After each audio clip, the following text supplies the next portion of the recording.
পার হয়ে দেখে কুফা এবং সিরিয়ার মধ্যবর্তী স্থানে পানি প্রবাহ শুরু হয়েছে, অথচ বহু বছর ধরে এখানে কেউ পানি দেখেননি। এরপর হঠাৎ আব্দুল মোত্তালিবের চোখ পড়ে তার ঘরের দিকে।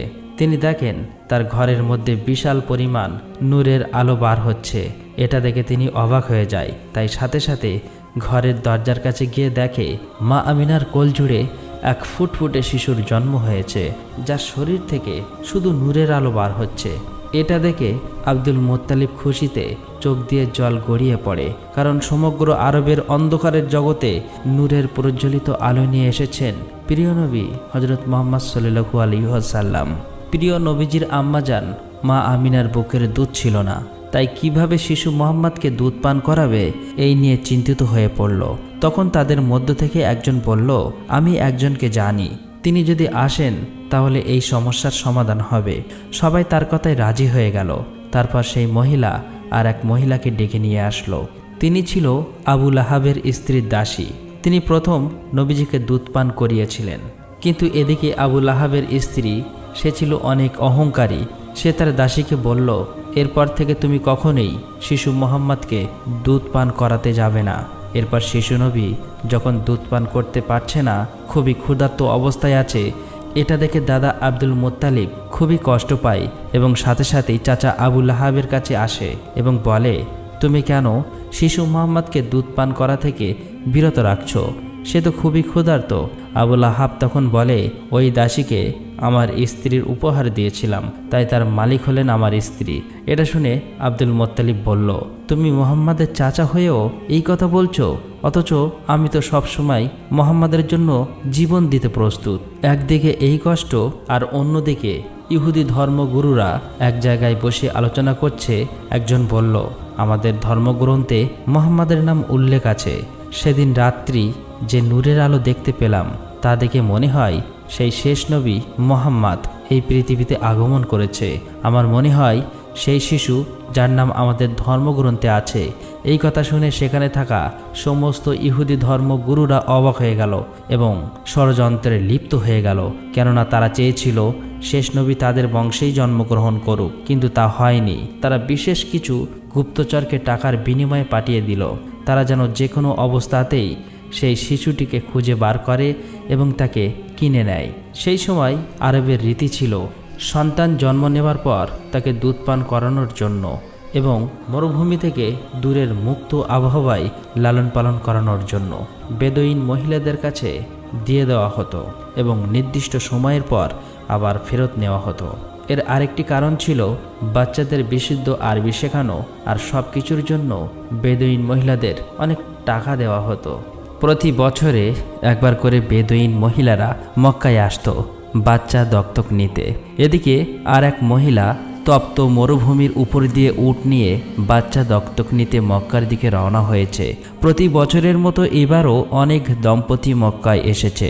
এই মহিলা এবং তার স্বামী যখন মক্কাতে পৌঁছালো তখন তাদের উটের খুবই ক্লান্ত ও খারাপ অবস্থা ছিল। এটা দেখে তার স্বামী তাকে বলল, দেখো, এই উট নিয়ে আমরা বাড়ি ফিরতে পারবো না, তাই উটটি বিক্রি করে দেই।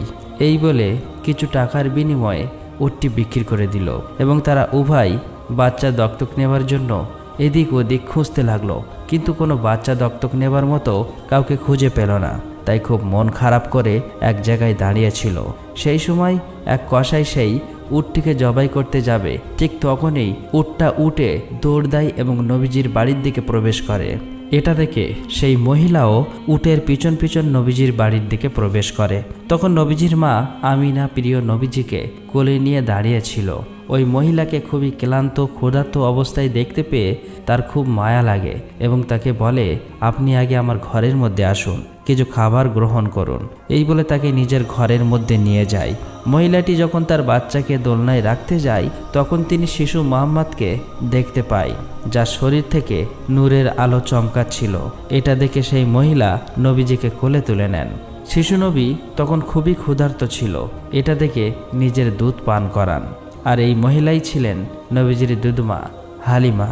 অতঃপর নবীজির দাদা আব্দুল মোত্তালেব ও মা আমিনা বলেন, আমাদের কাছে বেশি টাকা ছিল না, যার কারণে এই শিশুকে কেউ দত্তক নিতে চায়নি। তাই এখনও শিশুটি আমাদের কাছেই আছে। আপনারা যদি চান তাহলে এই শিশুটিকে লালন পালন করতে পারেন। অবশেষে মা হালিমা এবং তার স্বামী রাজি হয়ে যায়। এবার মা আমিনা খুব কষ্ট পেলেও শিশু মোহাম্মদকে লালন পালনের জন্য মা হালিমার কাছে দিয়ে দিয়েছিল। বেশি অর্থ না দিতে পারলেও তাদের দিয়েছিল 2টি উট, 1টি গাধা। অতঃপর মা হালিমা যখন তাদের বাড়ির কাছাকাছি চলে আসে তখন বৃষ্টি শুরু হয়। নবীজির রহমতে এই বৃষ্টি হয়েছিল, কেননা তার আগে বহু বছর সেখানে কোনো বৃষ্টি হয়নি। তারপর থেকে মা হালিমার ঘর যেন আল্লাহর রহমতে ভরে উঠেছিল। এভাবে প্রায় 2 বছর অতিক্রম হয়ে গেল। নবীজিকে তার মায়ের কাছে ফেরত দেওয়ার জন্য যখন দুধমা হালিমা কাবাতে নিয়ে গিয়েছিল তখন কাবাগার সম্পূর্ণ আলোতে ভরে উঠেছিল, যেন চারিদিকে আল্লাহর রহমতে ভরে গেছে। তার মাঝখানে দাদা আব্দুল মুত্তালিব জানতে পারে ইহুদিরা এখনও শিশু নবীকে খুঁজে বেড়াচ্ছে এবং তাকে ক্ষতি করতে চাইছে। সেই জন্য আব্দুল মুত্তালিব খারাপ কিছু হওয়ার আশঙ্কা থেকে বাঁচতে আবারও সেখান থেকে হালিমার কাছে পাঠিয়ে দেয়। এভাবেই আরও 2 বছর কেটে যায়। একদিন হঠাৎ করে দুধমা হালিমা অসুস্থ হয়ে পড়ে। তখন সেখানকার কবিরাজ এবং তান্ত্রিকরা এসে হালিমাকে সুস্থ করে তোলার চেষ্টা করছিল। এটা দেখে নবীজি বলে, দয়া করে আপনারা একটু সরে যান, আমাকে একটু দেখতে দাও। এই কথা বলে যখনই নবীজি দুধমা হালিমার হাতে হাত রাখে সাথে সাথেই দুধমা হালিমা বেশ সুস্থ হয়ে যায়। এটা দেখে তান্ত্রিকরা অবাক হয়ে যায় এবং সেখান থেকে চলে যায়। তবে তান্ত্রিকরা বুঝে গিয়েছিল এই সেই বিশেষ শিশু। অতঃপর তান্ত্রিকরা ইহুদি ধর্মগুরুদের কাছে এসে বলে, আপনারা যাকে এতদিন ধরে খুঁজছেন তাকে আমরা খুঁজে পেয়েছি। সে এখন হালিমার ঘরে থাকে, তার নাম মোহাম্মদ। এখনও সময় আছে, যদি আপনারা তাকে হত্যা করতে না পারেন তাহলে ভবিষ্যতে সারা পৃথিবীতে তিনি রাজত্ব করবেন। তিনি হবেন নেতাদের নেতা, শ্রেষ্ঠ মানব এবং সমস্ত মানুষ তার কথাই ইসলাম ধর্ম গ্রহণ করবে। কিন্তু ততদিনে মানুষ বুঝে গিয়েছিল যে ইসলাম ধর্ম হলো শান্তির ধর্ম, তাই সারা বিশ্ব থেকে অল্প অল্প মানুষ ইসলাম ধর্মে আসছিল। অতঃপর একদিন রাতে শত্রুরা মা হালিমার ঘরে আক্রমণ করে, কিন্তু হালিমা ও তার স্বামী তাদের সাথে প্রাণপণ লড়াই করার পর নবীজিকে কোনো মতে রক্ষা করলেন। তারপর মা হালিমা বললেন, খারাপ কিছু হওয়ার আগেই আপনি শিশু মোহাম্মদকে নিয়ে মক্কাতে চলে যান। হালিমার স্বামী নবীজিকে নিয়ে মক্কার একটি পাহাড়ের উদ্দেশ্যে রওনা হয়।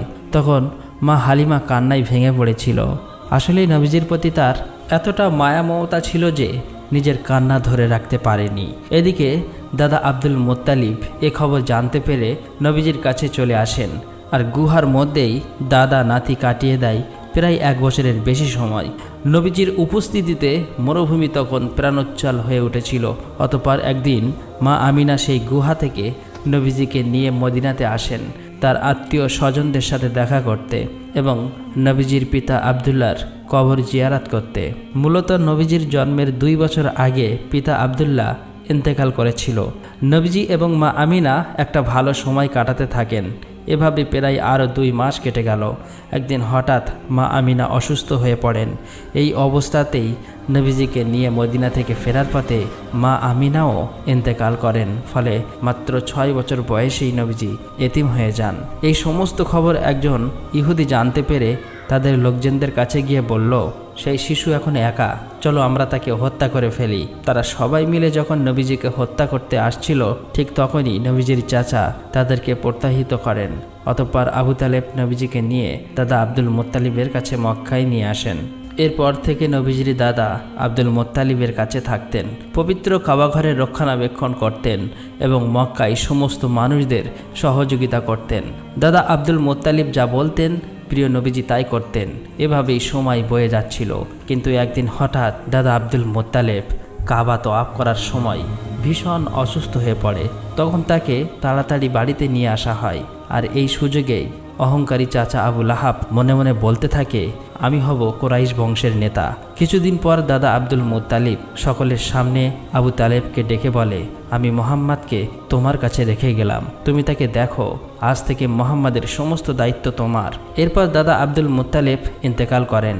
ফলে মাত্র 8 বছর বয়সে নবীজি একেবারেই একা হয়ে যায়। এরপর থেকে প্রিয় নবীজি চাচা আবু তালেবের সঙ্গে থাকত এবং ছাগল চড়ানো সহ বিভিন্ন কাজ করত।